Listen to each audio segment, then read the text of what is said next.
बिस्मिल्लाहिर्रहमानिर्रहीम। अस्सलाम वालेकुम नाज़रीन, कानूनी बैठक प्रोग्राम के साथ आपका मेज़बान तारिक राजपूत जलाल एक दफ़ा फिर आपकी खिदमत में हाजिर।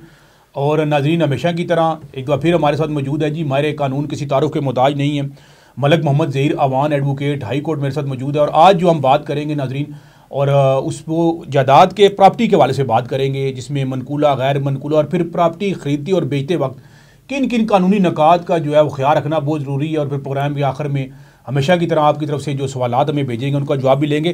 फ़र्स्ट ऑफ़ ऑल तो मलक साहब आपको शो में वेलकम करूँगा जी। जी जलाल साहब बहुत शुक्रिया, अस्सलाम वालेकुम। अल्लाह मलक साहब, जैसा कि मैंने बताया कि प्रॉपर्टी के हवाले से तो मेरा जो पहला सवाल वो है कि बेसिकली प्रॉपर्टी से क्या मुराद, और फिर मनकूला और गैर मनकूला जो है प्रॉपर्टी जो है इसको किस तरह मतलब डिफ़ाइन किया जाता है? देखें जलाल साहब, सबसे पहले तो आपका शुक्रिया कि आपने मुझे यह मौजूद में बोलने का मौका फराहम किया। ये एक बड़ा इशू होता है कि जब हम प्रॉपर्टी की परचेज़ करते हैं तो बहुत से मसाइल जो है ना वो जन्म लेते हैं और फिर वो मामलात अदालतों में जाते हैं। देखिए, प्रॉपर्टी इंग्लिश का वर्ड है, इसको उर्दू में जायदाद कहते हैं। और जायदाद की दो किस्में होती हैं। एक वो जायदाद जो मूव हो जिसको एक जगह से दूसरी जगह मुंतकिल किया जा सके, जैसे मोटरसाइकिल है, गाड़ी है, या कोई आपका कोई पेपर है, जिसे कोई और डॉक्यूमेंट्स हैं, यानी ऐसी जायदाद जिसको एक जगह से दूसरी जगह मुंतकिल करते हैं, उसे कहते हैं मूवेबल।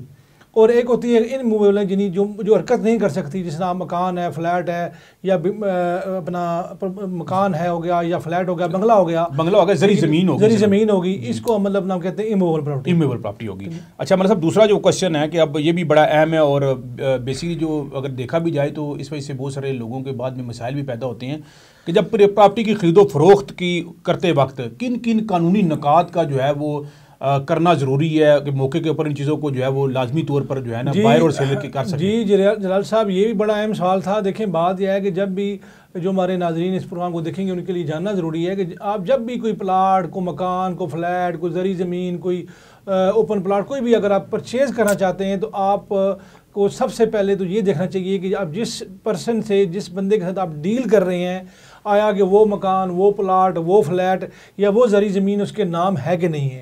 यानी सबसे पहले ये जानना ज़रूरी है। अगर आप यानी ऐसे शख्स के साथ मुआहदा कर रहे हैं जो उसके नाम ज़मीन ही नहीं है, तो कल अगर कोई नुकसान होगा तो उसके ज़िम्मेदार आप ही होंगे। उसमें फिर आपको वो इंतज़ार करना और फिर भाग दौड़ अदालतों में जाना एक मसाइल जन्म लेंगे। तो सबसे पहला नुकता ये है कि आप जो प्लाट या मकान परचेज़ कर रहे हैं, आया कि वो रीगल मालिक के साथ आपका डील चल रही है, या दरमियान में कोई एजेंट है, या ऐसा बंदा है जो उसके नाम ही कुछ नहीं है। ये मुआहदा करने से पहले की बात, मुआहदा करने से कबल जी कबल, ठीक है। नंबर 2 ये है कि जो प्लाट या मकान आप परचेज़ कर रहे हैं कि आया कि उसका कब्ज़ा भी उस मालिक के पास है कि नहीं है। ये नहीं आपने एग्रीमेंट कर लिया, पैसे दे दिए, बाद में खबर हुई जी कि उसके पास कब्ज़ा ही नहीं है। और अक्सर वो जो देगी ज़मीनें होती हैं, जो ज़री ज़मीनें होती हैं, जो ख़ानदानों के अंदर दरमियान जो एक जॉइंट ज़मीन होती है, उसके मसाइल होते हैं। कब्ज़ा किसी और के पास होता है और नाम किसी और के पास होती है। तो ये नहीं, कब्ज़ा जिस शख्स के साथ डील कर रहे हैं उसके नाम ज़मीन का होना भी ज़रूरी है और कब्ज़ा भी उसके पास होना ज़रूरी है। उसके बाद आपने देखना है कि आया कि वो जो प्लाट है या मकान है उसके ऊपर कोई उसने सेल पहले तो नहीं किया हुआ। यानी ये ना हो कि मतलब उसने कब्ज़ा किसी को दिया हुआ हो और वो या मतलब वो पहले सेल उठ कर चुका हो। उसके बाद आपने देखना है कि उस प्लाट या मकान के ऊपर कोई केस तो नहीं चल रहा। यानी आपने ये चीज़ भी कहाँ से आपको मालूमात मिलेगी, वो आपको मालूमात मिलेगी उस महकमे से जिस महकमे से वो ज़मीन ट्रांसफ़र होनी है।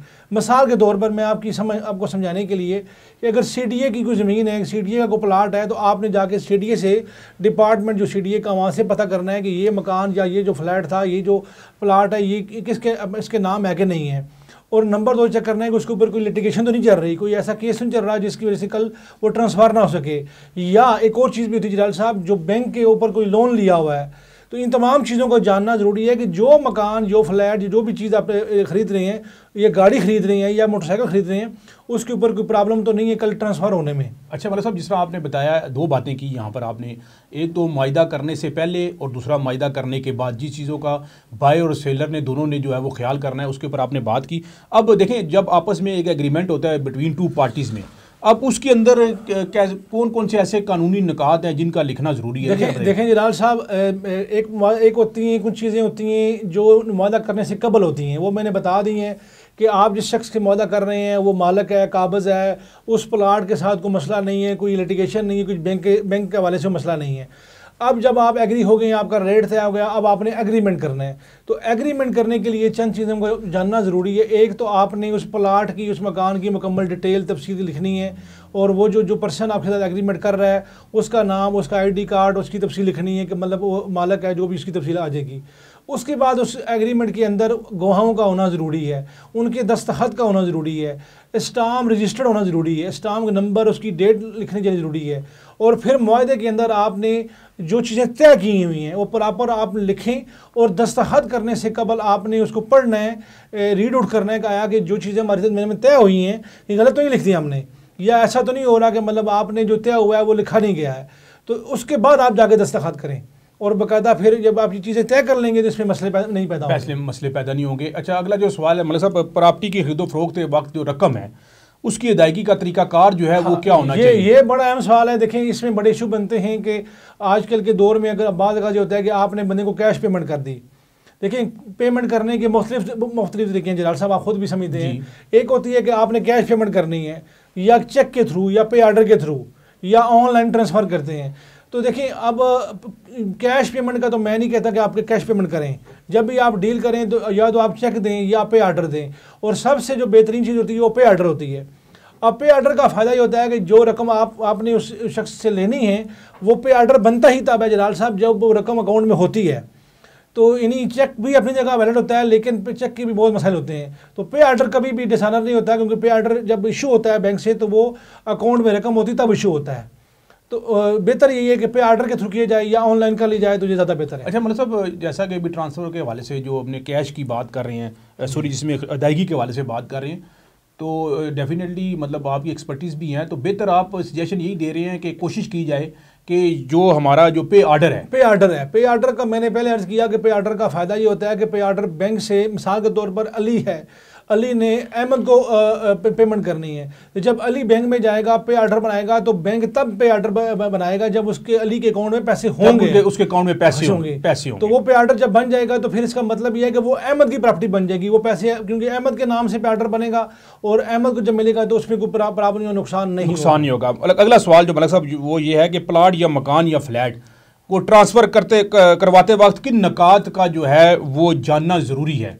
देखें, बात मैंने वो शुरू में कर दी कि पहले भी वही सवाल आपने रिपीट किया कि देखें उसमें एक तो मालिक होना ज़रूरी है, उसका कब्ज़ा होना ज़रूरी है, कोई लिटिगेशन ना हो, कोई बैंक के चार्जेस ना हो, लोन ना लिया हो, या और कोई तनाज़ा ना हो, कोई उसके बहन भाइयों की उसमें शराकतदारी ना हो, कोई उसकी जॉइंट किसी की शराकतदारी ना हो, यानी कोई किसी किस्म का मसला ना हो।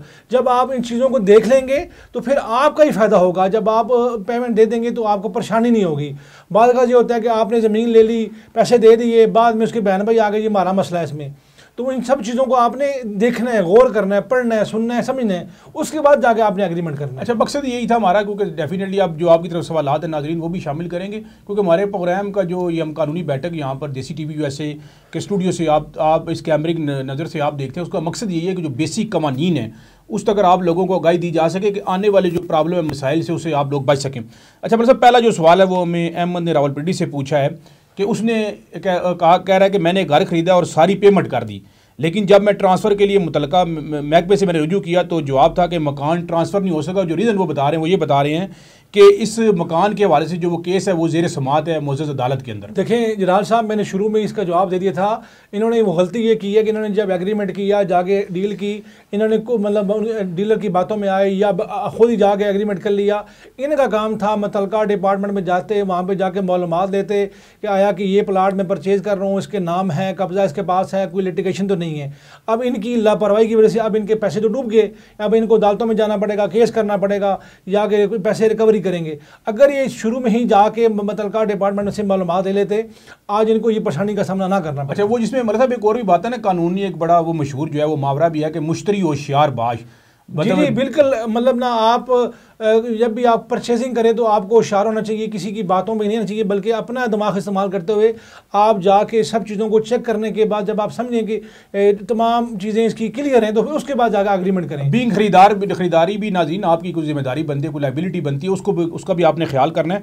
अब जो मेरा जो दूसरा सवाल है वो टेक्सला से शाइस्ता बीबी ये पूछती है मलिक साहब कि मैं टेक्सला की रहने वाली और मैं बेवा हूँ और मैंने एक घर ख़रीदा, ट्रांसफ़र भी मेरे नाम पर हो गया है, लेकिन कब्ज़ा नहीं मिला। अब वो जो पुराना मालिक है उसने मुझसे 3 माह का टाइम लिया था, अब वो मकान खाली करने से इनकारी है। आया इस सूरत में अब कानूनी तौर पर मेरे पास क्या रेमेडी है? देखें, बात यह है कि इसमें मैंने एक बात की थी कि जब एग्रीमेंट कर रहे होते हैं, जब आप एग्रीमेंट कर रहे होते हैं तो आपने उसमें तय अगर किया है जी कब्ज़ा लिखना है, तो अगर आपने नहीं लिखा तो मैंने उसमें भी कहा था कि एग्रीमेंट करने के वक्त आपने चीज़ें तय करनी है कि जब मुआहदा कर रहे होते हैं तो उससे यानी एग्रीमेंट करने से कबल ये जो मामला तय करने, कब्ज़ा कब देना है उसमें तय करना है।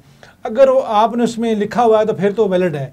मेरे ख्याल में आपने वहाँ पे लिखा नहीं कब्ज़ा कब देना है, तो बेहतर ये होता है कि आप उसमें डेट तयन कर दें कि जब मैं पेमेंट कर दूँगी तो मुझे कब्ज़ा दिया जाएगा, और उसकी कुछ रकम जो है ना अपने पास रख ली जाए बतौर एक तहफ़्फ़ुज़ के लिए जी कि मैं अगर आप कब्ज़ा मुझे डिले करेंगे या मुझसे टाइम मांगेंगे तो मुझे आपको इतनी रकम मेरे पास रहेगी। लेकिन मलिक साहब अभी तो ये मामला हो गया ना, उनसे गलती होगी, अब उस मकान को खाली करवाने के हवाले से वो अब उनको क्या किस फोरम पे जाना देखिए उसके लिए अब इसको हम चीटिंग कह सकते हैं या फ्रॉड कह सकते हैं। अगर देखिए उनकी म्यूचुअल अंडरस्टैंडिंग से हो जाता है वेल, अगर वो उनको नहीं देते तो फिर तो सिर्फ एक फ्रॉड है, बेईमानी है, चीटिंग है कि फिर उनके खिलाफ एफआईआर भी होगी और अदालत में जाके भी वो कब्ज़ा ले सकते हैं कि जनाब इसने मुझे मकान बेचा है और ये मुझे कब्ज़ा नहीं दे रहा।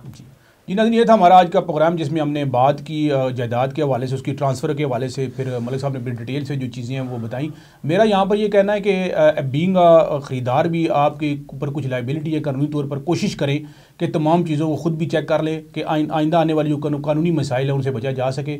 इसी के साथ मुझे इजाज़त दीजिएगा। अल्लाह निगहबान।